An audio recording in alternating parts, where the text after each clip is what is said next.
Agricultura, Hacienda, Sanidad y de Medio Rural, alcalde de A Coruña, presidente del Partido Popular en A Coruña, presidentes de la Cámara de Comercio y de las asociaciones empresariales, presidente de la Autoridad Portuaria, diputados y senadores, señoras y señores.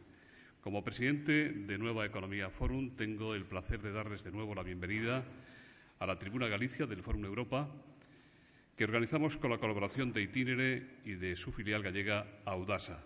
Hoy tenemos la especial satisfacción de recibir al Conselleiro de Cultura y Turismo de la Xunta de Galicia, coincidiendo con el inicio del Xacobeo 2010, al que nuestra tribuna dedicará varias actividades. Por ejemplo, el martes, día 26, intervendrá en Santiago el arzobispo Monseñor Barrio, a quien presentará el presidente de la Xunta, don Alberto Núñez Feijóo.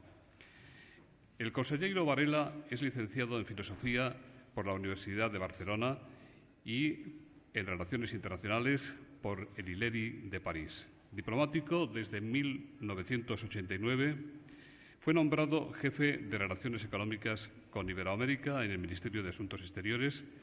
En 1994, consejero de la Embajada de España.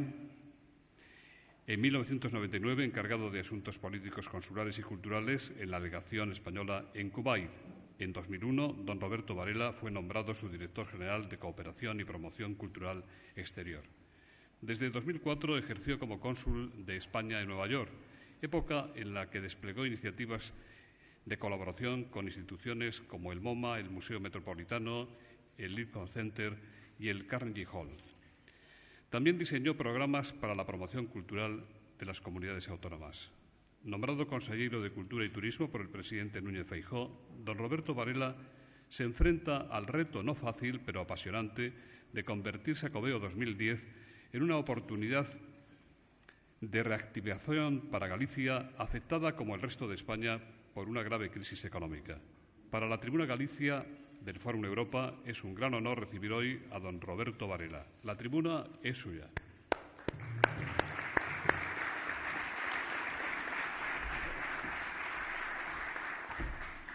Bueno, buenos días, señor delegado del Gobierno, señor alcalde, conselleiros, autoridades, queridos amigos. Quiero agradecer, en primer lugar, a Nueva Economía Forum, organización independiente de debate, la oportunidad que me brinda de participar en esta tribuna gallega de Fórum Europa.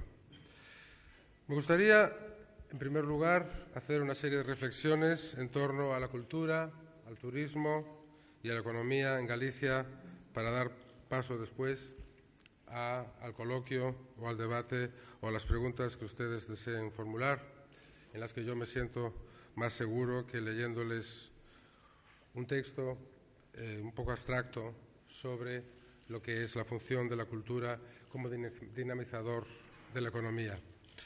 Me gustaría exponer brevemente, como decía, algunas cuestiones relativas a las relaciones que se dan entre los que para algunos son dos enemigos íntimos, la economía y la cultura. ¿Cuál es el sistema de toma de decisiones sociales más apropiado para proporcionar a la sociedad gallega la cultura deseada por la población, así como las líneas básicas de política cultural y turística que desde la Consellería que tengo el honor de gobernar proponemos? En un contexto global como el que actualmente se perfila, el crecimiento económico afecta decisivamente al proceso de transformación de nuestro modo de vida. Por tanto, una pregunta sobre la que merece la pena reflexionar es cómo promover el cambio económico sin poner en grave peligro elementos esenciales de nuestra tradición cultural gallega. Cuestión esta que nos lleva a plantearnos otro interrogante operativa. ¿Cuál es la línea correcta que debemos marcarnos en nuestra política cultural? Actualmente, el peso global de las industrias culturales en la experiencia cultural de los individuos es muy importante, pero esta experiencia se da dentro de un marco social con una memoria histórica, cultural y patrimonial que está viva. Asimismo, tampoco es posible negar el efecto multiplicador de la inversión cultural y los beneficios sociales que supone una buena gestión de los recursos públicos destinados a la cultura. Adverando que una parte importante de la personalidad, como concepto tanto individual como social, La condicionan los mensajes y contenidos culturales que vehiculan el cine, el libro, el audiovisual, el disco, etc. Y que en este mismo proceso de conformación de la personalidad resulta básica la transformación de la cultura popular en su contexto comunitario, folclore, costumbres y prácticas sociales. Las industrias culturales gallegas están y han de estar firmemente asentadas en nuestra tradición cultural e idiomática, en tanto que, en primer lugar, no es posible producir cultura fuera de su contexto social y, en segundo lugar, nuestra identidad cultural es la parte que dota de valor añadido a la cultura gallega. Desde las industrias culturales hay que plantearse una actitud crítica.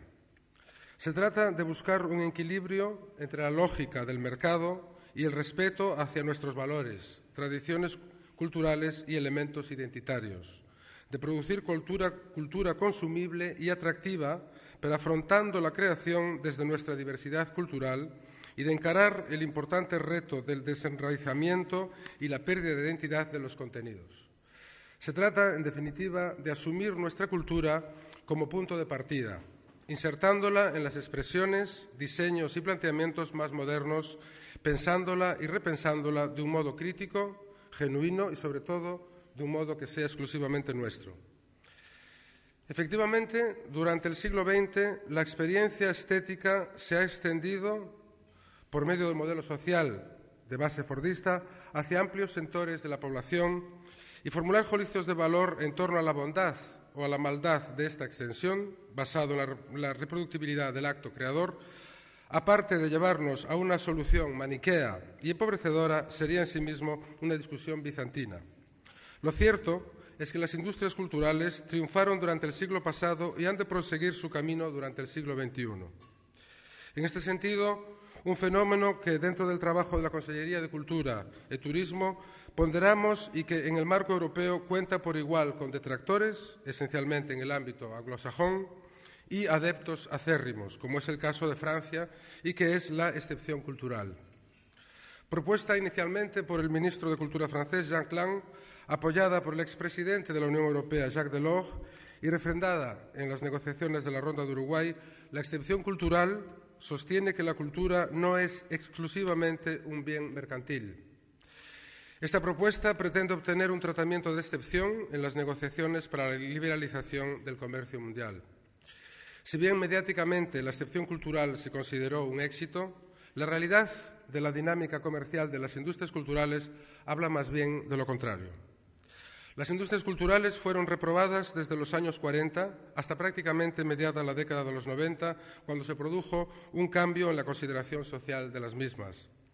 En 1947, Theodor Adorno y Max Horkheimer, dos de los principales propes de la historia de la Escuela de Frankfurt, acuñaron el término de industria cultural. En aquel momento, el concepto de industria cultural resultó una desesperada acusación contra la mercantilización inherente a la cultura de masas. Obviamente, la universalización del capitalismo exigió y exige que pensemos los asuntos culturales en su dimensión económica. En esta misma línea frankfurtiana se sitúa la definición inicial aceptada internacionalmente de las industrias culturales. Según la definición elaborada por la UNESCO en la Conferencia de Montreal de 1980, existe una industria cultural cuando los bienes y servicios se producen, reproducen y conservan según criterios estrictamente industriales, es decir, en serie y aplicando una estrategia de tipo económico en vez de perseguir una finalidad de desarrollo cultural. No obstante, actualmente sí que es necesario introducir en nuestra definición de industrias culturales finalidades de desarrollo cultural. Para ello, parece insoslayable afrontar un trabajo de crítica y reflexión seria en torno al fin de nuestra política de la cultura. ¿Qué política proponemos? ¿Cómo lograremos preservar la diversidad y la libertad culturales sin perjudicar el progreso económico de la base cultural? Las principales recetas consisten en fomentar el trabajo cooperativo entre la gente de la cultura para lograr economías de escala en sus iniciativas empresariales, diseñar un proyecto estratégico de promoción y difusión de la cultura gallega y de su lengua, lograr el asentamiento de una imagen definida y precisa de la marca cultura gallega, que sirva de carta de presentación de nuestros productos y servicios culturales de calidad y proporcionar el marco óptimo para que nuestros artistas prosperen, se relacionen y se expresen creativamente. Sin duda, es importante ejercer de forma creadora nuestra libertad colectiva para preservar y para estimular nuestra cultura. La cuestión central es cuál es el sistema de toma de decisiones sociales más adecuado para proporcionarle a la sociedad la cultura deseada por la mayoría de la población. Reinterpretamos en este punto a autores esenciales en la economía de la cultura como Bruno Frey. La gente involucrada en la cultura, como empresarios o administradores, prefiere los estudios de impacto. Con ellos se miden los efectos económicos de una actividad cultural concreta, tal como corresponde a un festival o a un museo. Por otra parte, los profesionales de la ciencia económica que la aplican a la cultura prefieren los estudios de la disposición a pagar, con lo que se miden los efectos externos, es decir, los efectos de las actividades culturales relacionados con el incremento del bienestar que no es recogido por el mercado. Simplificando, en los estudios realizados por la gente de la cultura se da un enfoque económico y en las monografías elaboradas por parte de los economistas de la cultura se ofrece una perspectiva cultural. Considero que el nivel adecuado para abordar la síntesis es el político, entendido como aquel nivel en el que se pactan las decisiones sobre cultura. Se pactan las decisiones entre lo económico y lo cultural.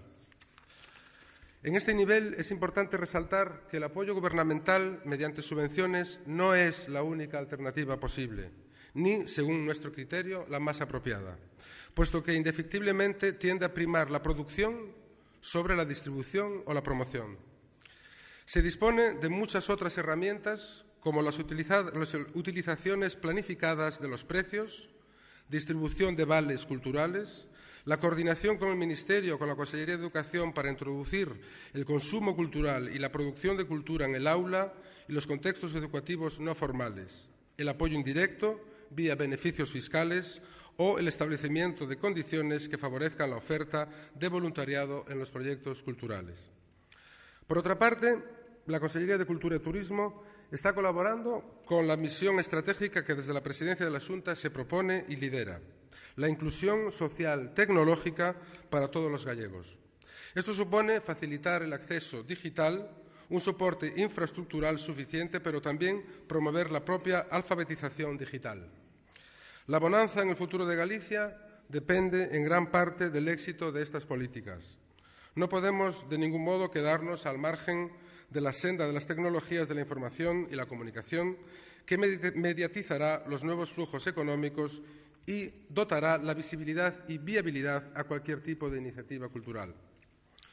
En cuanto al turismo gallego, quiero empezar señalando que hemos diagnosticado la situación del sector y sentado las bases programáticas, metodológicas y procedimentales para la mejora progresiva de nuestro turismo con un plan de acción.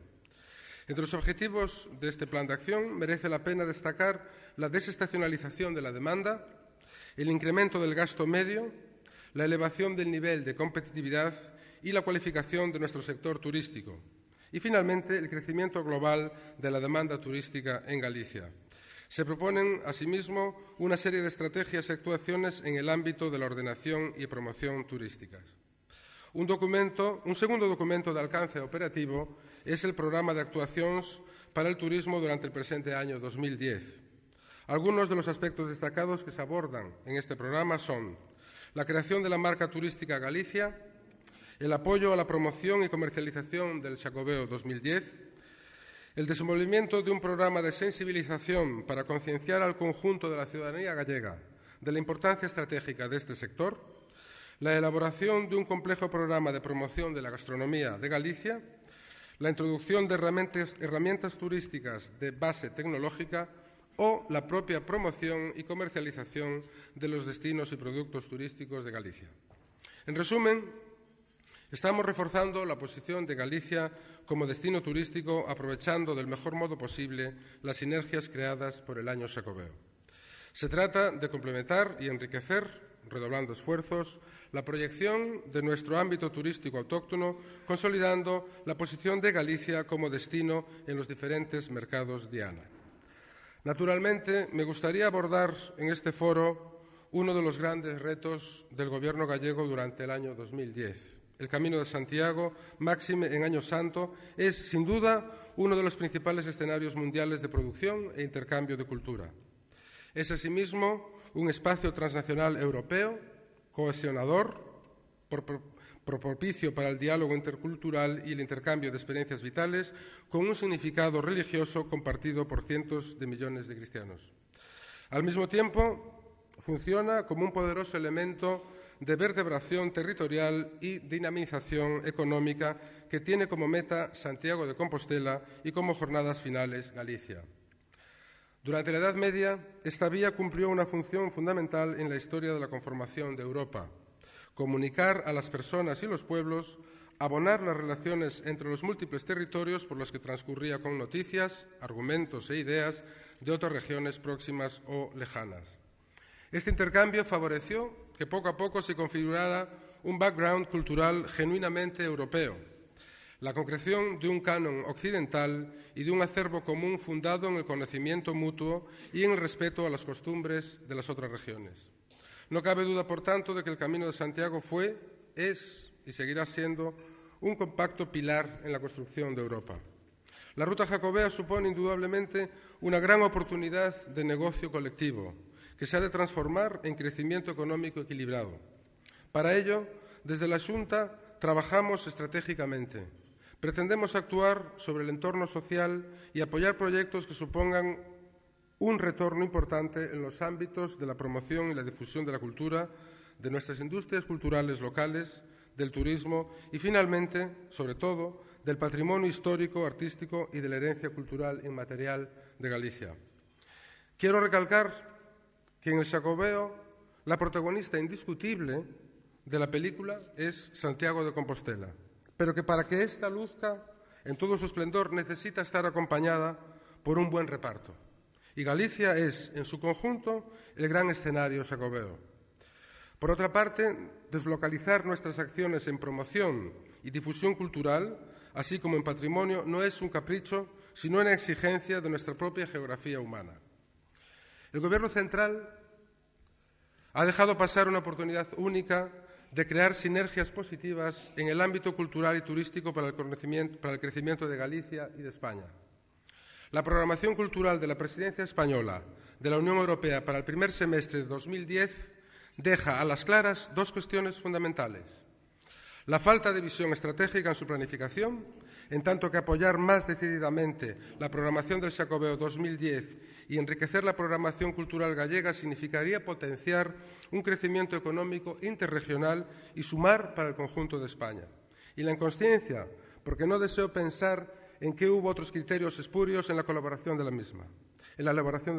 Es lamentable que un año xacobeo en el que el Camino de Santiago, el primer itinerario cultural europeo y uno de los grandes mecanismos vertebradores de la cultura europea y de la propia concepción de la idea de Europa, se va a poner a los pies de millones de peregrinos de todo el mundo, el Gobierno central no colabore realmente para lograr un éxito colectivo de toda España. Retomando a nuestro punto de partida en esta mañana y recuperando una perspectiva global, la política cultural de la Xunta de Galicia tiene como objetivo el crecimiento económico en base a nuestras industrias culturales. El fin último que se pretende alcanzar es lograr una mejoría real del desarrollo humano en Galicia. Estar dotados con unas industrias culturales y turísticas fuertes que coadyuven a nuestro crecimiento económico es una condición necesaria para el desarrollo de Galicia. Pero además, la política cultural en Galicia debe ser un instrumento efectivo para el reequilibrio territorial entre el medio rural y el medio urbano. Ofrecemos alternativas culturales que aspiran a cubrir las necesidades de todos, aplicando criterios de justicia social. Del mismo modo, mejorar la accesibilidad a todo tipo de eventos, productos y servicios culturales, en resumen, bienes culturales, es un empeño real y que consideramos absolutamente necesario. Desde la Consellería de Cultura y Turismo entendemos la cultura como una práctica social construida mediante el diálogo y la convivencia, en la que los ciudadanos participan como protagonistas de la creación cultural. En este sentido, es imprescindible eliminar barreras que dificulten u obstruyan estos procesos de participación y facilitar la inclusión de todos los artistas y creadores en la esfera de las industrias culturales. Se trata, en definitiva, de estimular la creatividad y la expresión cultural plena de todos los colectivos sociales y de integrar, habilitando los canales de acceso apropiados, a los creadores y artistas de mérito con algún tipo de discapacidad dentro de las industrias culturales, colaborando en la promoción y la difusión de sus obras. Esta línea de trabajo no supone exclusivamente, por tanto, favorecer políticas de integración social, sino también, y de modo prioritario, enriquecer nuestra cultura tratando de promocionar a la totalidad de artistas y creadores gallegos con talento. Vázquez Montalbán afirmaba hace una década: «Nunca hemos sido tan libres como ahora para repensar la realidad. En cambio, pocas veces hemos estado tan amenazados por la capacidad de un sistema por imponer con toda impunidad verdades uniformadoras». Yo entiendo que la paradoja que nos presenta Vázquez Montalbán es resoluble, que es posible integrar en las industrias culturales lo genuino de cada cultura, la crítica, la belleza de una expresión sublime de cualquier índole y el entretenimiento. Son, por lo tanto, dos conceptos compatibles. Entiendo que la lógica del mercado ha de imponerse, pero que no lo ha de hacer a cualquier precio. No es necesario ni deseable que todos los productos y servicios culturales sean mercancía rentable, ni que el artista tenga, en todo caso, que adaptar sus creaciones a las necesidades del mercado. Toda expresión de cultura ha de ser libre para decir, mostrar o representar la realidad en la faceta que desee, para expresarse y desarrollarse de forma autónoma. Ha de ser libre, por tanto, también para criticar, pues hacerlo forma parte de su función y garantiza, en sentido lato, el desarrollo humano. Sinceramente, creo que no debe haber más límites aquí que el respeto a los derechos humanos y a las otras culturas, a sus formas de vida y a la diversidad creativa. Tratando de cerrar el círculo discursivo, me gustaría recordar, siguiendo lo prescrito por la Comisión Mundial sobre Cultura y Desarrollo, en el texto clásico Nuestra diversidad creativa, qué se entiende por libertad cultural. La libertad cultural se refiere a la capacidad colectiva para satisfacer una de nuestras necesidades fundamentales, el derecho a definir justamente cuáles son esas necesidades. El concepto mismo de desarrollo, ya sea individual o colectivo, está íntimamente ligado con las garantías para ejercer nuestra libertad como comunidad. La cultura, como conjunto de valores, creencias y comportamientos transmitidos creativamente, está sujeta a cambio constante, fruto del devenir histórico y social. Galicia es un país en el que no se agotan las miradas ni las expectativas creativas de nuestros artistas y de nuestros creadores. Nosotros apostamos por la cultura gallega, por el hecho de que ésta se comparta y difunda dentro del hábitat cultural occidental. Permeabilidad e innovación, acción cultural exterior, crecimiento, promoción de la lengua e identidad propia son factores necesariamente compatibles. La imagen de Galicia en el exterior sigue estando un poco anclada en una visión tópica, puesto que la percepción colectiva sobre un territorio es algo que muda con muchísima lentitud.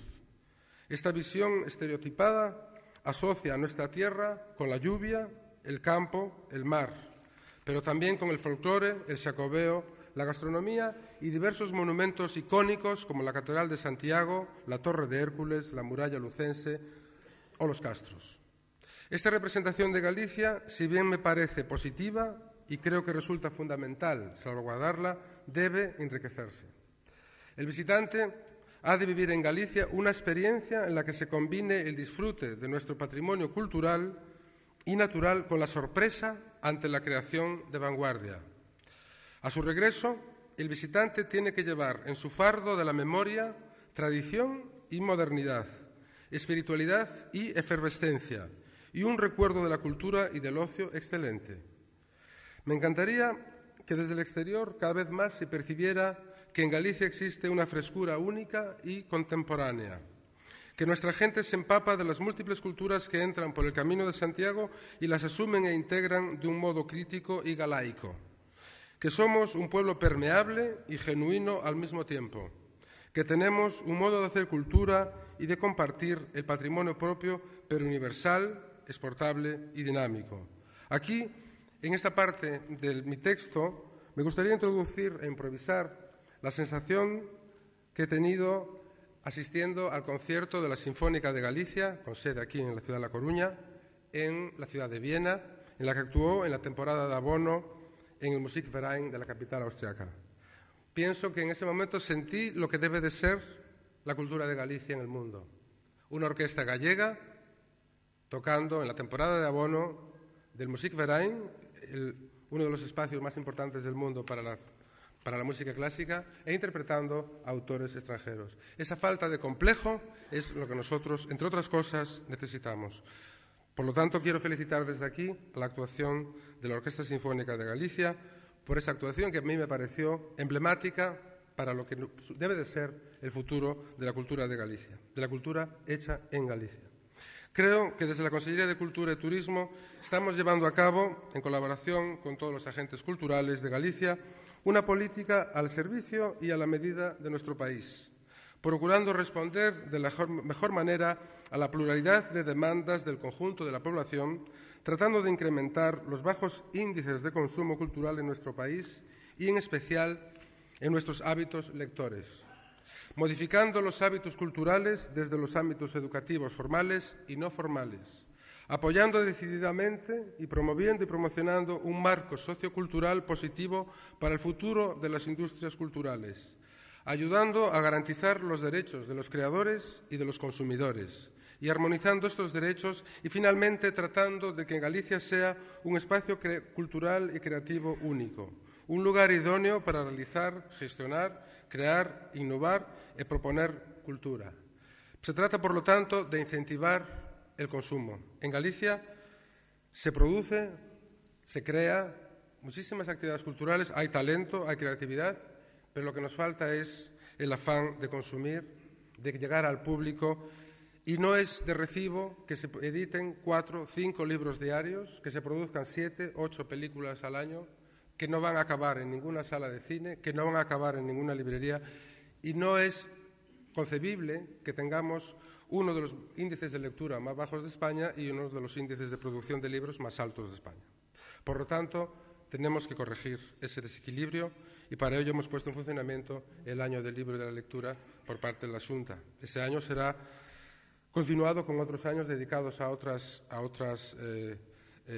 especialidades artísticas y culturales que precisamente van a tener como objetivo incentivar el consumo cultural en Galicia, que considero que sigue siendo excesivamente bajo. Para terminar, me gustaría decir que desde nuestra política cultural se accionan los mecanismos necesarios para que las personas desarrollen sus capacidades humanas, aborden su libertad con mayor consciencia y responsabilidad y actúen y decidan críticamente. Creo que debemos ser lo suficientemente inteligentes para comprender nuestras necesidades culturales presentes y saber resolverlas, pues nuestros creadores, la gente de la cultura y toda la sociedad gallega merecen que estemos a esa altura. Muchísimas gracias.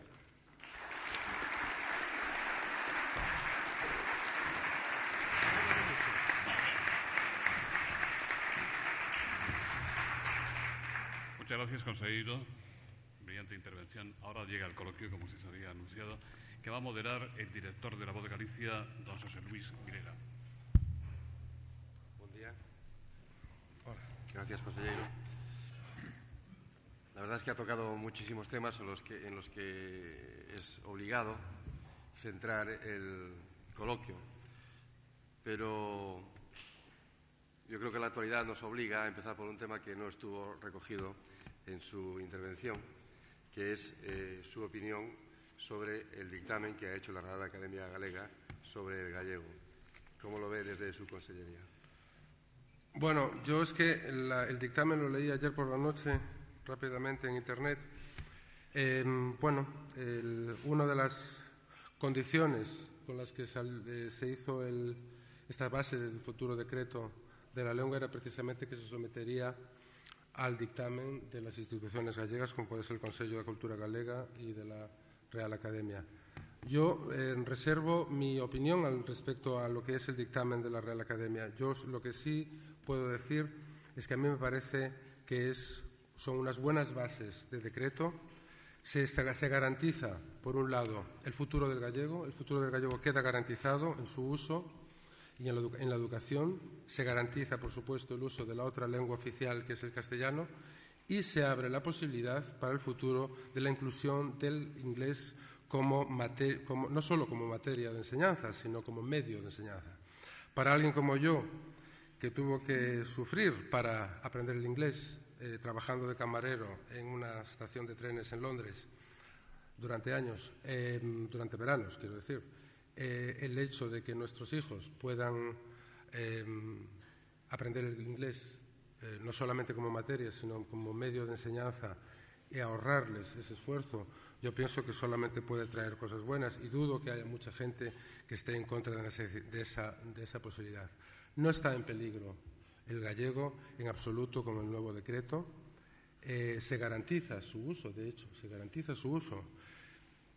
Y además se establece la posibilidad de que los padres puedan elegir el idioma que se utiliza en cada materia. Por lo tanto, yo pienso que tiene los componentes para que sea un decreto que funcione, independientemente de los matices que se puedan hacer a partir de ahora y en función de los dictámenes de las distintas instituciones. Yo he leído el dictamen de la Real Academia y me parece que hay cosas que son erróneas y hay cosas que son sensibilidades e inquietudes que yo puedo entender, pero que una cosa es la opinión de la Real Academia, otra cosa es la opinión expresada mayoritariamente por el pueblo gallego, que va en otra dirección. Dijo en su intervención, cuando hablaba de cultura, citó la marca Cultura Gallega, y cuando habló de turismo, citó también la marca Turismo de Galicia. Nos gustaría que nos diese alguna pista más sobre qué significa eso en la concreción. Bueno, la cultura gallega es un término que es un poco espinoso a la hora de definir. Yo cuando me refiero a la cultura gallega me refiero a la fusión del acervo cultural de Galicia, de la tradición, y a la cultura que se realiza y se materializa en Galicia. Hay una visión exclusivista de la cultura gallega como aquella realizada, como aquella que proviene de nuestra tradición, de nuestro acervo cultural, en gallego exclusivamente, y luego tenemos todo lo que es una visión mucho más amplia de la cultura, que es con la que yo estoy más de acuerdo, que es la cultura que se produce y se genera en Galicia sin exclusivismos y sin apartar ninguna tendencia. Yo tengo una visión mucho más abierta de la cultura y entiendo que cultura gallega es todo lo que se produce y lo que se realiza en Galicia y que está directa o indirectamente conectado con nuestra propia identidad.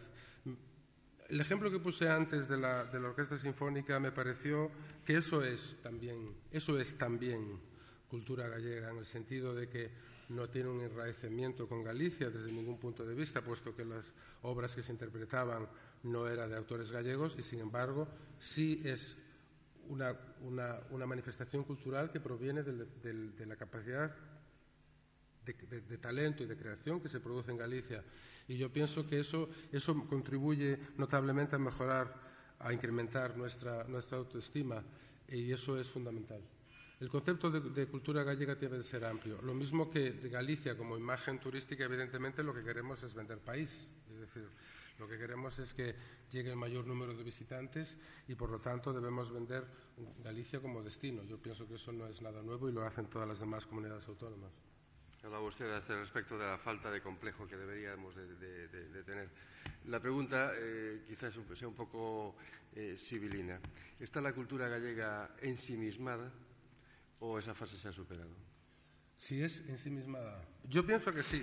De hecho, mi experiencia, mi evolución laboral o mi carrera se ha basado esencialmente en el extranjero. Eso tiene ventajas y tiene sus inconvenientes. Tiene el inconveniente, evidentemente, que yo llego aquí y tengo cosas que por conocer, pero al mismo tiempo me da la ventaja de que tengo la perspectiva con la que se ve desde el exterior y, desde luego, sí es una cultura ensimismada y ciertamente a veces acomplejada, y deberíamos romper con ese tópico. Por eso, se me ocurre el ejemplo de la Sinfónica, pero hay otros ejemplos. Tenemos artistas gallegos que viven y trabajan en el exterior, en Nueva York, por ejemplo, en concreto, que se mueven en una dinámica completamente distinta a la que se mueven los artistas que trabajan y viven en Galicia. Yo pienso que deberíamos abrirnos más al exterior para perder precisamente ese ensimismamiento, ¿no? Eso forma parte un poco de nuestra idiosincrasia. Cuando salimos al exterior es cuando se nota y cuando mejor se percibe esa distancia. Una pregunta tiene que ver, como otras, sobre las industrias culturales. En esta concreto se le pregunta: ¿cree usted que la industria editorial gallega, en otro tiempo próspera, goza ahora de buena salud? ¿Tiene usted prevista alguna iniciativa para promover su mayor vitalidad? Y yo añadiría, está cambiando el mundo a pasos agigantados. Lo próximo es el libro electrónico, los aparatos para ver los libros digitalmente. ¿Vamos a hacer algo por ahí? Bueno, hay que estar un poco atentos a lo que vaya a ocurrir. Se están produciendo apagones analógicos en la televisión, se producirán en breve apagones analógicos en el cine y es posible que se produzca un apagón analógico en un libro, por expresarlo de alguna manera, y habrá que estar atentos a cuál es la evolución.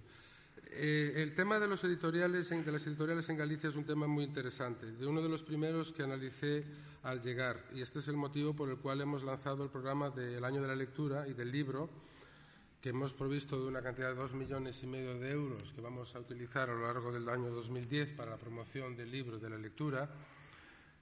Es decir, ha habido momentos de prosperidad. El problema de los editoriales es que el índice de consumo bibliográfico en Galicia es muy bajo. Sin embargo, eso choca con lo que hemos dicho antes, con el índice de producción. Es decir, en Galicia se editan alrededor de 4 o 5 libros diarios. Y tenemos el índice de consumo bibliográfico, de consumo de lectura, de los más bajos de España. Por lo tanto, ahí hay un desequilibrio que conviene recuperar. Entonces, ¿dónde van esos libros que se editan? Mayoritariamente los compra la Xunta. Lo que queremos es que esos libros que acaban en estanterías acaben en las estanterías del público. Por lo tanto, lo que queremos es proteger esa industria editorial a través del fomento del consumo del libro, ya sea en formato normal o ya sea en formato digital. Eso es otro tema. Pero lo importante y el mensaje que a mí me gustaría transmitir a los libreros y a los editores es: vamos a incrementar vuestro negocio vía consumo y no vía subvención. Es decir, no vía compra masiva de libros por parte de la Xunta, sino vía venta de los libros. Por supuesto, la Xunta tendrá que adquirir, evidentemente, esos libros para la provisión de nuestros fondos de bibliotecas. Eso es innegable. Pero tenemos que añadirle la parte relativa al consumo privado, que pienso que es un poco incongruente que se editen libros y que haya escritores tan buenos en Galicia y que, sin embargo, sigamos teniendo índices de lectura muy bajos. O que se produzca cine y las salas de cine estén cerrando, ¿no? También citaba que se producen más películas de las que el mercado después asume. No, hay que buscar vías. Es decir, yo entiendo que, bueno, y aquí estoy hablando ante auténticos expertos en el audiovisual, es una cuestión que tendremos que tratar con el sector, ¿no? Pero evidentemente lo que es triste es que las salas de cine estén cerradas. Es decir, lo que es triste es que haya ciudades en Galicia donde no haya una sola sala de cine. Entonces, hay que hacer llegar, lo importante de la cultura es hacerla llegar al público. La cultura no es algo que esté ahí, que no se mueva. La cultura no es cultura, sino se accede a ella. ¿Cómo se puede acceder a ella? Se puede acceder a ella a través del consumo privado o a través de la subvención pública. Yo pienso que la mezcla de las dos sería lo óptimo. Sobre el Xacobeo, aunque seguramente tendremos que volver también a los aspectos culturales en lo que nos pueda durar el coloquio, se han levantado críticas en Santiago porque se considera que Santiago no es el centro de la promoción del Xacobeo. Bueno, como he dicho antes, esto es una película en la que Santiago es la protagonista y los demás es el escenario. La base de la crítica de Santiago creo que es incorrecta. La campaña para la promoción del Xacobeo se ha hecho basada en la promoción de Galicia. Ahora es cuando, Galicia es donde. El mensaje yo pienso que está claro. Es el momento de visitar Galicia. No va a haber otro Xacobeo hasta el año 2021. Pienso que Santiago lo conoce todo el mundo. Es Galicia lo que se conoce menos. Y desde luego dudo mucho que haya visitantes que vengan a Galicia y obvien Santiago. Eso es casi prácticamente impensable. Eso por lo que se refiere a la campaña. Por lo que se refiere a la programación, ahí tengo que discrepar todavía más, puesto que hemos hecho un cálculo estos días de las cantidades destinadas a programación. Prácticamente más de 10 millones de euros van destinados a programación realizada en la ciudad de Santiago, que va a absorber prácticamente el 60 o el 70% de toda la programación y, por ejemplo, de todos los congresos. Es decir, nosotros es cierto que queremos hacer un Xacobeo desestacionalizado, es decir, que dure a lo largo de todo el año. Nos gustaría que durara desde ahora hasta final de año. Y hemos hecho un Xacobeo que pensamos que no puede ser de otra manera que sea descentralizado. Descentralizado quiere decir no que discrimine a la ciudad de Santiago, sino que se reparta en el resto de toda Galicia. Pienso que todos los concellos, especialmente aquellos que están en los aledaños del camino, tienen derecho a repartir la programación del Xacobeo. Por lo tanto, creo que es injusta la crítica, puesto que, repito, el 60-70% de la programación se hace en Santiago. Es más, los actos del Xacobeo más queridos por mí, como puede ser el estreno en Galicia de Parsifal o puede ser el Requiem de Verdi, se van a hacer en la ciudad de Santiago. Por lo tanto, considero que es una crítica injusta. Otra de las preguntas relacionadas con esto que nos llega del público dice si es partidario de la descentralización cultural en Galicia y, en concreto, qué actividades va a realizar su consellería y el Xacobeo en A Coruña. Bueno, a ver, en La Coruña, para empezar, la semana que viene creo que tenemos, está por ahí César Bonenburger, esta semana creo que tenemos a la Royal Philharmonic aquí en La Coruña. Y bueno, yo sé que de música clásica hay mucho, lo que pasa es que ahora no puedo mencionarlos porque me puedo equivocar y entonces meto la pata, pero vamos a hacer una presentación hoy, una rueda de prensa hoy, sobre lo que va a ser la programación cultural en música clásica en La Coruña. Hoy mismo se anunciará. Pero puedo adelantar también que va a haber el Festival Sonar, que se hace por primera vez en Galicia, que es un festival de 2 o 3 días de duración y que va a traer a gran número de grupos de música extranjeros y gallegos. Se va a hacer también en la ciudad de La Coruña. O sea que yo pienso que hemos hecho un reparto lo más ajustado que hemos podido. Hemos intentado descentralizarlo, hemos medido cuidadosamente el reparto entre el norte, el sur, el interior, el exterior, los caminos, los distintos caminos, el camino francés, que nunca llueve a gusto de todos, pero hemos hecho un esfuerzo y eso quiero que lo entiendan, que estamos muy preocupados por ese tema y que evidentemente al hacer ese esfuerzo, pues al final caen por todas partes, es evidente, ¿no? Pero pienso que nunca hasta ahora se ha hecho un Xacobeo tan bien repartido. Otro cúmulo de críticas se ha dirigido a la planificación. Sabemos que el cambio de gobierno pues no dio mucho tiempo, pero el 2010 no espera, ya está aquí. Bueno, no sé qué, cómo... Bueno, es verdad. A ver, aquí hay dos factores que tengo que... Es decir, por un lado están las estructuras los caminos, lo que son los caminos de Santiago. Su limpieza, la rehabilitación, su puesta en funcionamiento, la señalización. Bien, yo no quiero hacer un discurso excesivamente político, pero es que los caminos no se estropearon el día 1 de marzo. Es decir, no estaban perfectos el día 1 de marzo y el 1 de marzo hasta hoy se pusieron todos fatal. O sea, los caminos no estaban en buen estado cuando los hemos heredado. Por lo tanto, estamos haciendo un esfuerzo enorme de firmar convenios con todos los ayuntamientos de los caminos, que son más de 110, para la limpieza y la rehabilitación de los espacios comunes, de las plazas, las carballeiras, los caminos. Hemos puesto en funcionamiento 2 planes correctores. Esos planes correctores que se están haciendo ahora, y estamos llegando un poco tarde porque el Año Santo ya empezó, pero es que no había nada hecho. Esa es la realidad, no había nada hecho. Porque los caminos no es una cosa que se estropeen de un día para otro, es que venían ya... tampoco quiero cargar las tintas, entiendo que es complicado, ¿no? Porque son muchos los caminos, pero bueno, estamos haciendo un esfuerzo en esa materia y espero que los resultados estén terminados, o sea, que se puedan ver por lo menos a los inicios de la temporada alta de la temporada alta del Xacobeo, pero los convenios de los planes correctores, a los que hemos dedicado casi 20 millones de euros entre los dos, pues espero que se hayan firmado ya y que estén en funcionamiento, ¿no? Un asunto sobre el que todavía no hemos conseguido mucho consenso es el balance entre lo que hemos presupuestado para el Xacobeo y lo que se va a obtener a cambio, por decirlo de alguna manera. No. De hecho, Pachi Vázquez ha dicho, dice una de las preguntas, que en anteriores ediciones el Xacobeo aportó a Galicia 1 punto en el PIB y pregunta cuánto va a aportar este del 2020. No, hay un baile de cifras que a mí no me gusta porque, claro, te va creando una especie de presión. Vamos a ver, nosotros hablamos, en términos de cifras, hablamos del objetivo. Cuando hablaba antes del tema de turístico, estábamos hablando de dos factores distintos. Uno es el número de visitantes y el otro es los ingresos por visitante.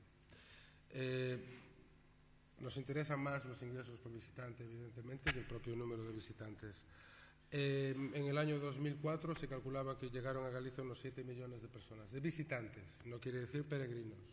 A veces se confunde. Visitantes es lo que viene a visitar Galicia. Peregrino es el que viene a hacer el camino, ¿no? Entonces, ahí es, por un lado, nosotros hablamos de entre 9 y 10 millones de personas, de visitantes que vengan a Galicia a lo largo del 2010. Eso es un objetivo difícil de conseguir porque estamos en época de crisis, pero pensamos que la crisis puede incluso jugar a favor, es decir, que el turista español que no viaja al extranjero hace un viaje alternativo espiritual que puede ser el viaje a Galicia. Eso por un lado. Por lo que se refiere al PIB, yo ahí sería muchísimo más cauteloso porque ahí estamos hablando ya de palabras mayores. No estamos pensando en un incremento del 1% del PIB ni de lejos. Estamos pensando en que la diferencia entre la media gallega y la media del resto del Estado español se incremente a favor de la media gallega en un 0,5%. Es decir, tradicionalmente, históricamente, el Xacobeo ha favorecido a Galicia, que lo que le supuso subir un 0,5% de su PIB en relación con la media del resto de las autonomías. Eso está muy lejos del 1% del PIB que ya quisiera yo. Gerardo Conde-Roa, que se encuentra entre nosotros, quizá no se vio totalmente satisfecho con la respuesta a la pregunta sobre las críticas en Santiago al Xacobeo y pregunta concretamente, ¿por qué cree que existe la sensación de que Santiago ha quedado indebidamente tratada en el Año Santo? Yo sigo insistiendo que Santiago es que de verdad que es una pesadilla. Sigo insistiendo que Santiago no ha quedado debidamente tratada en el Xacobeo. De hecho, va a absorber, como digo, el 60 o el 70% de la programación y, por supuesto, de los congresos, de los famosos congresos. Lo que sí se ha hecho este año, pero que también se hizo en ediciones anteriores, porque, claro, en nuestra paranoia nos pusimos a mirar las campañas anteriores. Y las campañas anteriores estaban basadas en visite Galicia, venga a Galicia, visita Galicia. O sea, no entiendo muy bien esa preocupación que ha saltado en los medios estas semanas. Nos tiene seriamente preocupados porque nos da la sensación de que estamos ignorando a Santiago. Pero no es en absoluto cierto. De hecho, repito, de los fondos destinados a programación, 10,5 millones de euros van destinados a la ciudad de Santiago, en la que se van a celebrar los eventos más importantes del Xacobeo, como no podía ser de otra forma, porque además allí tenemos el Monte del Gozo. MTV se va a hacer desde Santiago, se va a retransmitir a todo el mundo en directo. Los conciertos de MTV se van a retransmitir desde la ciudad de Santiago. De los congresos, que hemos ya prácticamente cerrado las ayudas en la línea de 1 millón de euros para congresos, de esos congresos el 60-70% están en Santiago, se realizan en Santiago.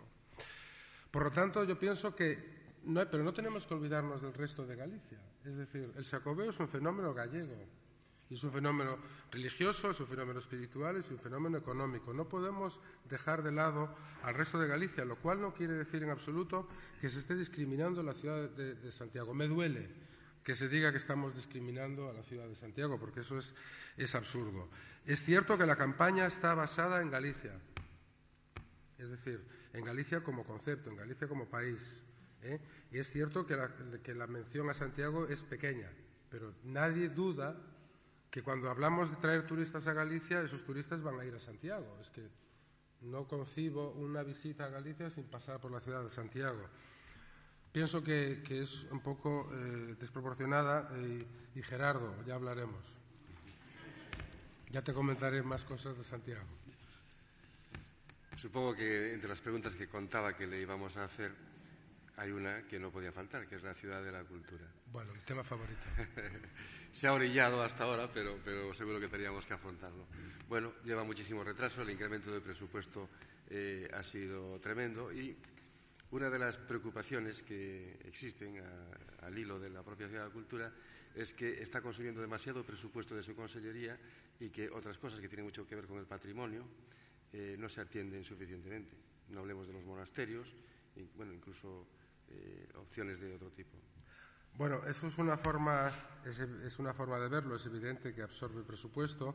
Ese presupuesto, como usted sabe, lo hemos adaptado a la realidad. Hemos reducido drásticamente las partidas destinadas a la ciudad de la cultura porque pensamos que es un proyecto que se tiene que hacer acorde con los tiempos. De hecho, lo hemos reducido, no sé, prácticamente un 40 o un 50% con respecto a lo que es al esquema que estaba previsto. Bien, va a absorber, es cierto, va a absorber parte del presupuesto de la Consellería de Cultura, pero el efecto retorno que va a tener la ciudad de la cultura va a ser superior, va a ser mayor. Por lo tanto, la ciudad de la cultura es un gran proyecto. Yo estoy hablando de la ciudad de la cultura en Coruña, parece que estoy soñando, porque es que pensé que nunca iba a ocurrir, pero pienso que es una grandísima oportunidad para Galicia, la ciudad de la cultura. Yo he vivido mucho tiempo fuera y considero que Galicia necesitaba esta clase de icono, necesitaba esta clase de señal de identidad. Necesitamos una catedral para el siglo XXI y hemos de verla como tal. Hemos de verla como un complejo cultural, un centro cultural que está pensado para toda Galicia y que tiene una proyección internacional indudable. Sería una lástima que los propios gallegos no supiéramos reconocer lo que tenemos y que sea reconocido por la gente de fuera. Sería una lástima. Considero que como arquitectónicamente es el proyecto más importante que se ha hecho en el mundo en los últimos años. Pienso que hay pocos sitios comparables en términos de magnitud a este complejo, como podría ser, por ejemplo, la Fundación Getty de Los Ángeles, y pienso que es una oportunidad única para ponernos en primera línea por lo que se refiere a este tipo de proyectos. Es cierto que la Ciudad de la Cultura nació en un momento de grandes proyectos arquitectónicos, sufrió retrasos, es cierto, sufrió retrasos también por la indecisión que hubo respecto a la continuidad o no del proyecto, eso retrasó mucho. Repito, es cierto que nació en una época de grandes proyectos arquitectónicos en los que se pensaba, se quería estar al día en ese aspecto. No fuimos los únicos, se hicieron en Valencia, en Bilbao, etcétera, etcétera. Pero hay un dato muy importante, que es que todos los proyectos arquitectónicos de esa envergadura nacieron con polémica. Todos. Es decir, el Lincoln Center nació con muchísima polémica. La Ópera de Sydney nació con muchísima polémica. El Guggenheim nació con mucha polémica. En Valencia, la Ciudad de las Artes y de las Ciencias nació con muchísima polémica. Y, sin embargo, siempre se consiguió superar esa polémica. Yo confío que en el futuro se consiga superar esa polémica y consigamos pensar que lo que tenemos ahí es algo que está concebido no para ahora, está concebido para los próximos 100 años. Entonces, es posible que sea un proyecto de gran magnitud, pero es de gran magnitud ahora. Es como el aeropuerto de Barajas, es un aeropuerto muy grande, pero está pensado para los próximos 40 años, ¿no? Entonces tendríamos que verlo un poco, unirnos un poco más en ese tema, sentir que estamos haciendo país. Nosotros ahora, yo estoy preocupado ahora por recabar en la Ciudad de la Cultura todas las grandes colecciones bibliográficas, un poco hacer país, ¿no? Es decir, tengamos eso como nuestro símbolo de cara al exterior, como nuestro interlocutor con el resto del mundo, por lo que refiere, por ejemplo, a bibliotecas, a museos, etcétera. Hagamos de eso una biblioteca que para mí es la más espectacular del mundo en cuanto a belleza, pues considerémosla que es como la biblioteca interlocutora de las bibliotecas de Galicia o de la red de bibliotecas de Galicia con el exterior. y pongamos en esa biblioteca todo lo mejor que tenemos, ¿no? Que es un poco lo que estoy intentando hacer con la biblioteca. Yo pienso que es un proyecto que tendremos que acabar queriendo. Además, es que no tiene vuelta atrás, o sea que no... Tenemos que tirar para adelante. Patrimonio. Es difícil sentarse aquí, estar en el parrote, y teniendo al consellero, teniendo al alcalde, teniendo al presidente del puerto, y no preguntar qué pasa con ese aparcamiento que está ahí parado desde hace tanto tiempo. Eso depende de patrimonio, ¿no? Patrimonio tiene que pronunciarse sobre las murallas, ¿no?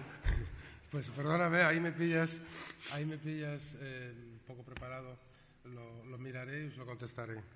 No sé cómo está el tema, eso desconozco. Bueno, Debía haberlo preparado, sí, tienes razón. Al principio de su intervención dijo que la economía y la cultura son enemigos íntimos. Uno cree que si descontásemos lo que hacen por la cultura las obras sociales de las dos caixas que tenemos en Galicia, lo que quedase de la cultura para el público sería muy reducido. Luego, quizá no son tan enemigos íntimos, ¿o sí? Bueno, a ver, ¿son enemigos íntimos? Sí. Hay dos conceptos completamente distintos. Uno es el concepto cultural y otro es el concepto económico. Para que la cultura llegue a la gente se necesita dinero, se necesita presupuesto. Y la cultura es también una industria. No solamente es la cultura en sí misma, sino que también es un bien que debe de ser industrial. Y por lo tanto, ¿qué pasa? Que la cultura choca con términos como son la masificación, las ventas, es decir, una película muy taquillera la miramos siempre con un doble rasero. Por un lado, el éxito que supone una película taquillera, pero eso nos hace dudar de su calidad artística.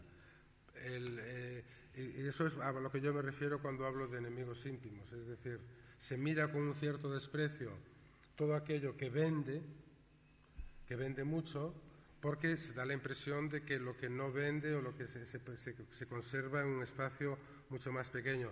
Ahí, evidentemente, yo siempre pongo el ejemplo de las películas de arte y ensayo que había antes, ¿no? Es decir, las películas tienen que tener una tendencia a la venta masiva, es decir, aquí a los productores nada les gustaría más que sus películas fueran vistas por millones de espectadores.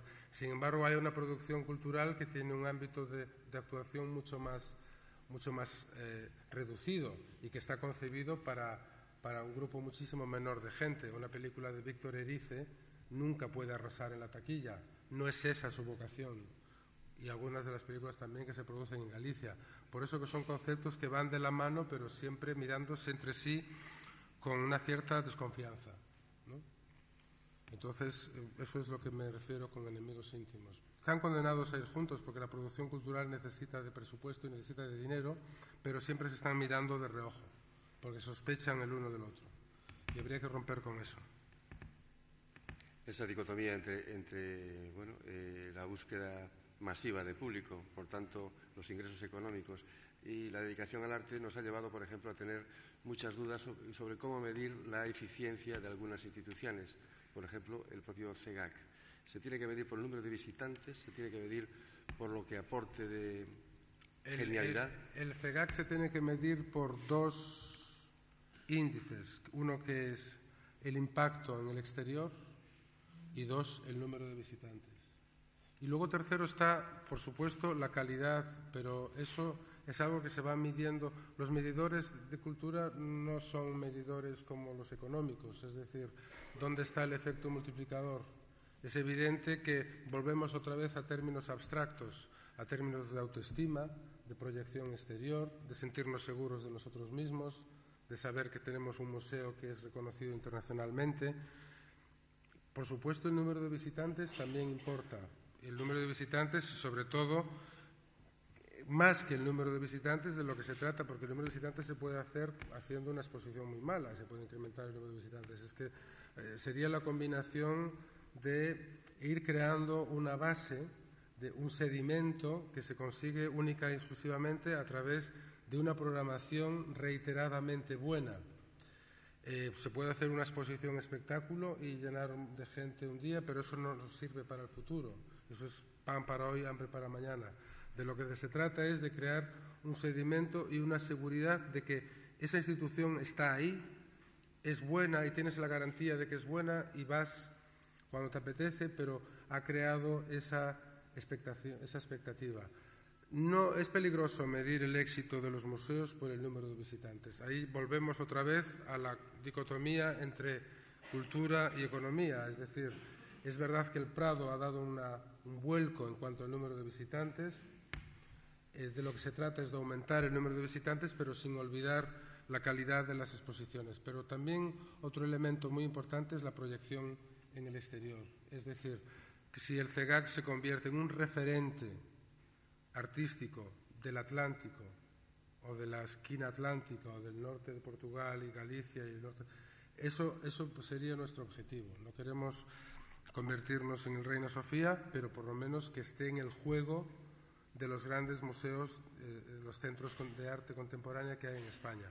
Cuando se seleccionó al director a través de un jurado en el que estaban el director del MACBA, el director del Reina Sofía y la subdirectora del MACBA, y etcétera, etcétera, ellos, una de las cosas que más me gustó de esa reunión fue que ellos se pusieron a disposición del CEGAC para que el CEGAC formara parte de esa red de centros de arte españoles. A mí eso me pareció mucho más importante que cualquier otra cosa. Es decir, que ahora vamos a hacer una exposición en colaboración con el MACBA de Barcelona. De eso se trata, de trabajar con los grandes museos del mundo y con los grandes museos españoles y a partir de ahí traer un mayor número de visitantes, pero también crear ese referente, ¿no? Entonces es una compleja relación, ¿no? entre lo que volvíamos antes, enemigos íntimos, economía y cultura. Después del cruce de declaraciones de los últimos días no nos ha quedado claro si el Centro Galego de Arte Contemporánea debe dinero o tiene superávit. ¿Lo tiene claro el consejero? Lo tengo clarísimo, desgraciadamente. Desgraciadamente lo tengo muy claro.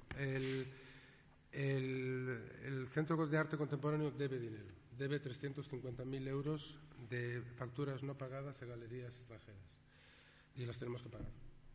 No es que la anterior gestión del museo dejó presupuesto, dejó 300 y pico mil euros de presupuesto, pero también dejó facturas de compras que se habían hecho en años anteriores y que no habían pasado por la comisión de valoración.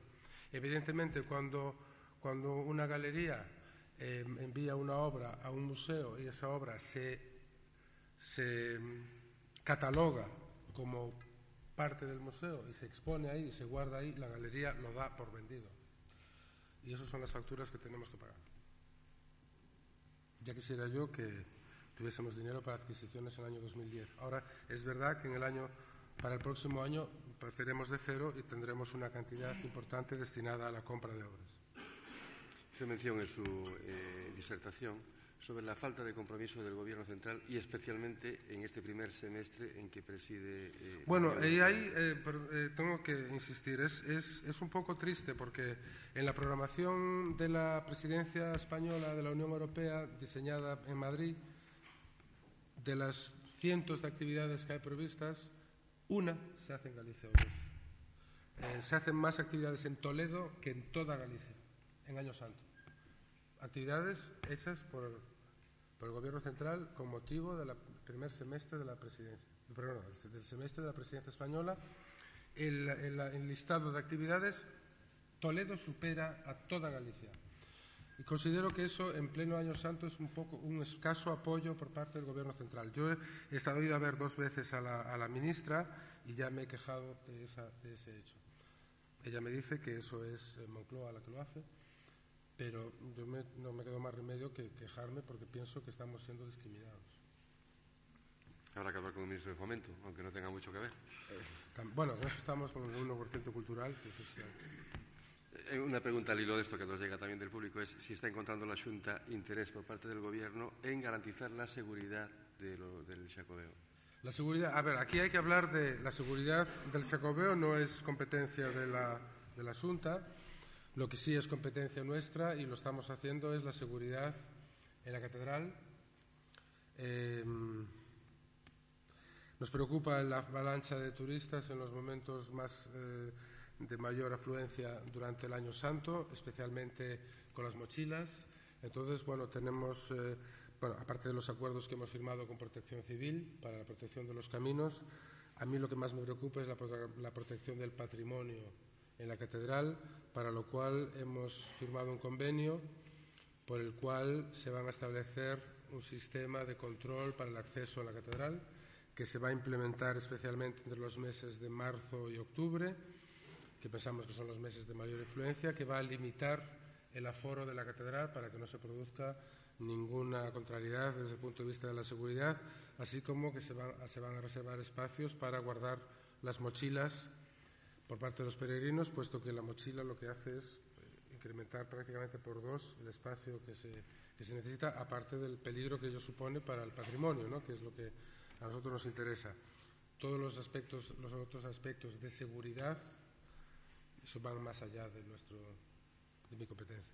No hemos hablado de la comodidad de los peregrinos. Se habla del estado de los albergues, incluso de los polideportivos que se van a habilitar. Se van a habilitar, sí. Teme momentos punta, supongo. Va a haber momentos punta. Por eso es una de nuestras preocupaciones, que era lo que he comentado antes, de la desestacionalización, ¿no? Es difícil llevar a cabo esa desestacionalización de la manera que a nosotros nos gustaría. Es evidente que el clima gallego en ciertas épocas del año pues no permite muchas alegrías para los peregrinos, ¿no?, especialmente estos días.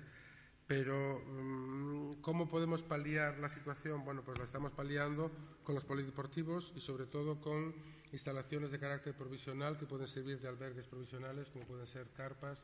Incluso tenemos diseñado algún convenio para realizar con el Ejército para que nos pueda echar una mano ahí, en la construcción de carpas y sobre todo de un poco albergues provisionales que puedan acoger a peregrinos en los momentos de máxima afluencia. Una pregunta que nos llega de nuestros compañeros de Xornal de Galicia. ¿Por qué al director del CEGAC se le exige por contrato conocer las lenguas cooficiales de Galicia y al del Centro Dramático Galego no? A ver, yo pienso que, si no me equivoco, en la convocatoria para el nombramiento del director del Centro Dramático está recogido la necesidad de que aprenda, como se hace en todo el resto de las comunidades autónomas, de que aprenda el idioma gallego en un plazo razonable. Si no está, me encargaré yo personalmente de que sea así. Sí. Pero tanto en el País Vasco como en Cataluña es el sistema que se hace. Nosotros no podemos hacer una convocatoria en la que se diga que tiene que ser gallego el director. Lo que sí se hace es una convocatoria que está abierta para todas las personas de la Unión Europea, en la que se les pide que en un plazo razonable aprendan el idioma gallego. Eso es como está en el CEGAC. Si no está así en el CDG, me encargaré personalmente de que así sea. Bueno, vamos ya a ir finalizando. Alguna pregunta también de última hora, según lo que publica la prensa. Nos llega también de nuestro público. ¿Es cierto que firmó con el nadador David Meca que sus honorarios por promocionar el Xacobeo serían secretos? No, a ver. No es que sean secretos. Lo que pasa es que normalmente cuando se hacen contratos de patrocinio, porque esto fue un contrato de patrocinio, nosotros le pagamos un patrocinio. Los contratos de patrocinio, prácticamente todos, y muchas de las personas que están aquí lo saben, tienen siempre una cláusula de confidencialidad que se intenta respetar. No es que sea secreto, es que hay una cláusula de confidencialidad porque es un contrato de patrocinio, no es un contrato de servicios ni es un caché, simplemente es un contrato de patrocinio. Es decir, el Xacobeo patrocina esa acción que ha sido patrocinada por el Xacobeo y por otras instituciones y, por lo tanto, como todos los contratos de patrocinio, suelen llevar una cláusula de confidencialidad. No ha sido mucho dinero en lo que se ha pagado por la actuación de Meca, ha sido más bien poco. El resultado, yo pienso que ha sido bueno, ha tenido una repercusión en la prensa española, la gente ha oído hablar mucho del Xacobeo durante esos días, especialmente también en el resto del Estado, y yo pienso que ha sido un buen patrocinio y una buena acción publicitaria. Es una acción publicitaria, no hay que buscarle más pies al gato. Este chico estuvo aquí, se vendió muy bien el Xacobeo, salió en toda la prensa, lo vieron cientos de personas y luego había muchos jóvenes admiradores que le siguieron a lo largo del río. Y pienso que fue una acción publicitaria bastante buena y con un buen resultado por el precio. Se ha hecho una cláusula de confidencialidad que yo pienso respetar, salvo que se me pida. Otra pregunta sobre las acciones presupuestarias de la Consellería tiene que ver con Espacio Atlántico. Los galeristas de Espacio Atlántico se quejan de que la Xunta no ha comprado obras de arte. El BNG le ha pedido a usted que explique la razón que dio, que había que compensar una deuda anterior. No sé si tiene relación con el FEGAC. Sí, bueno, vamos a ver. A mí me gustaría aclarar de Espacio Atlántico dos cosas. Es verdad que la Xunta no va a disponer de fondos para la adquisición de obras de Espacio Atlántico. Me sorprende que me critiquen por eso y, sin embargo, no digan que la Xunta, por primera vez, ha puesto 250.000 euros en Espacio Atlántico. Es decir, Espacio Atlántico ha recibido una ayuda de la Xunta de 200.000 euros de forma directa a Espacio Atlántico, más 45.000 en forma de ayudas a los galeristas para que puedan llevar las obras de los artistas gallegos a Espacio Atlántico. Es decir, se critica una parte, pero se olvida lo elemental, que es que hasta ahora no estábamos ahí y ahora estamos ahí. Bien, eso por un lado. Y por otro lado, es cierto, nada me gustaría más a mí que llegar a Espacio Atlántico con un cheque y llevarme las obras. Nada me gustaría más. Desgraciadamente, tenemos galerías que nos amenazan de llevarnos a juicio por impago del FEGAC de años anteriores. Y tenemos la lista. Entonces, primero, si queremos convertir el FEGAC en una institución de referencia internacional, no podemos ir por ahí de impagadores.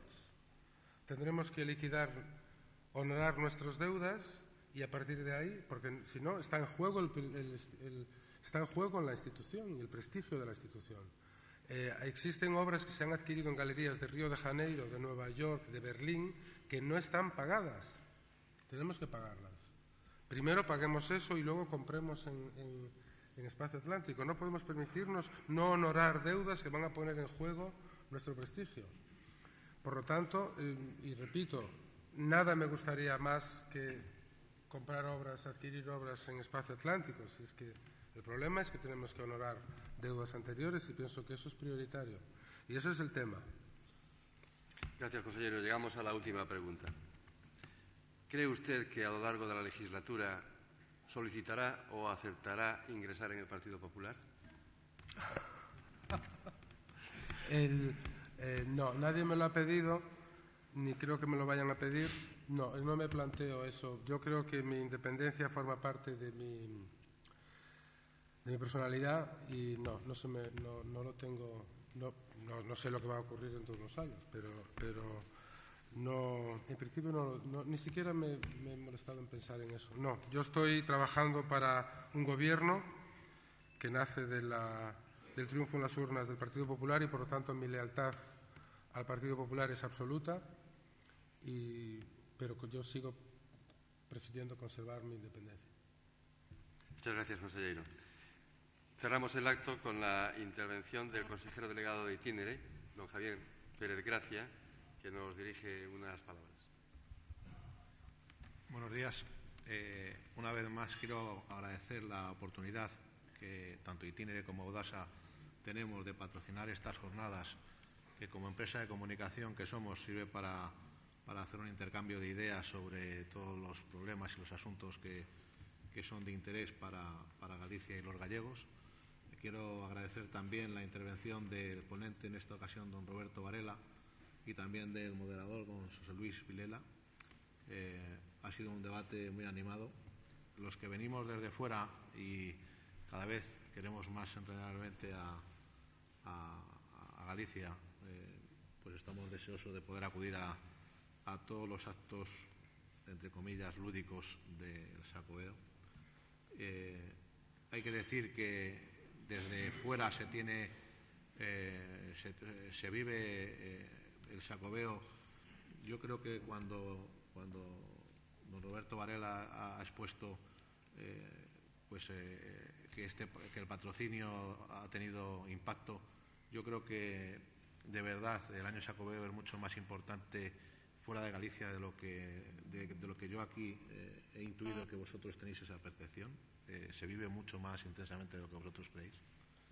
Y bueno, pues nada más que también agradecer a todos ustedes la presencia en este acto y las preguntas para el debate, que ha sido muy, muy interesante, y decirles que nosotros también estamos intentando diversificar los actos. Aquí hemos hecho unos cuantos en La Coruña, y que el próximo acto que tenemos el gusto de patrocinar será el próximo día 26 de enero, en este caso con la intervención de don Julián Barrio, y que será presentado por el presidente de la Xunta, don Alberto Núñez Feijóo, y será en esta ocasión en Santiago de Compostela. No todos pueden ser en La Coruña.